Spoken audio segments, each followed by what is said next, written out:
Bonjour à tous et bienvenue sur Afrique Sport pour la matinale du dimanche 8 août 2021 que nous débutons au Sénégal. Ici, la Fédération de football connaît son président en la personne d'Augustin Senghor.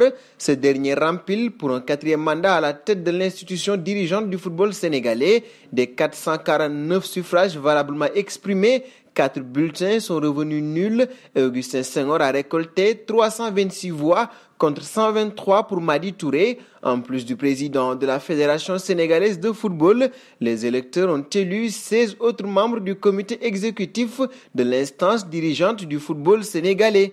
Histoire de fédération également au Cameroun, le secrétaire général de la Fédération camerounaise de football serait-il définitivement mis à l'écart des affaires de l'instance faîtière nationale?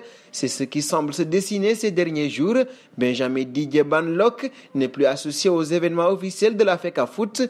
Tenez, hier, le patron de l'administration de la fédération n'a pas pris part à l'ouverture des travaux de l'Assemblée générale extraordinaire qui se tient à l'hôtel Montfébé de Yaoundé.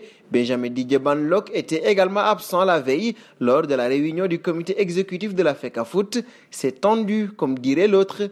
Nous faisons un passage auprès de Slimani. Il a beau être considéré comme remplaçant par le nouvel entraîneur de l'Olympique lyonnais, Peter Bosz, Islam Slimani n'en reste pas moins indispensable à l'OL actuellement. Meilleur buteur rhodonien durant la préparation avec 4 buts, d'un service du Camerounais, Karl Toko et Kambi pour enchaîner contrôle de la poitrine et frappe dans la surface. Auprès de Lukaku, Chelsea et l'Inter de Milan sont parvenus à un accord pour le transfert de l'attaquant belge. L'ancien joueur des Blues, qui va donc revenir, a été cédé par le club italien pour 115 millions d'euros.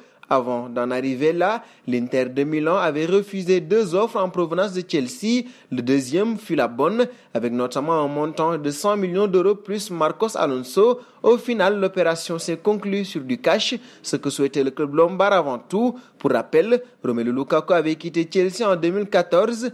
Après n'y avoir fait que 15 apparitions, il était arrivé en 2011 en provenance d'Anderlecht.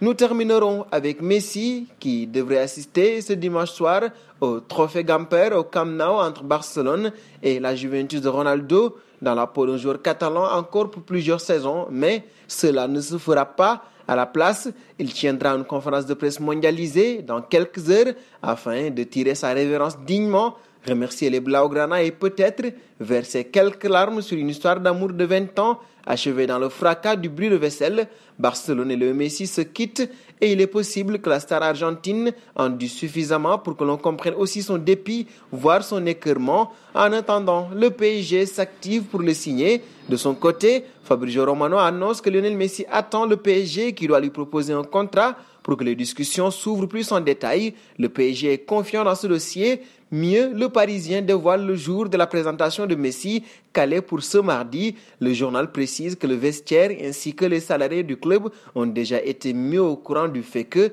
Lionel Messi signera au PSG. Et nous arrivons au terme de cette matinale que nous fermons avec notre question du jour.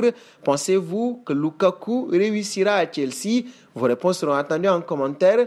En attendant, n'hésitez pas à vous abonner sur Afrique Sport pour ne rien manquer du football continental et international.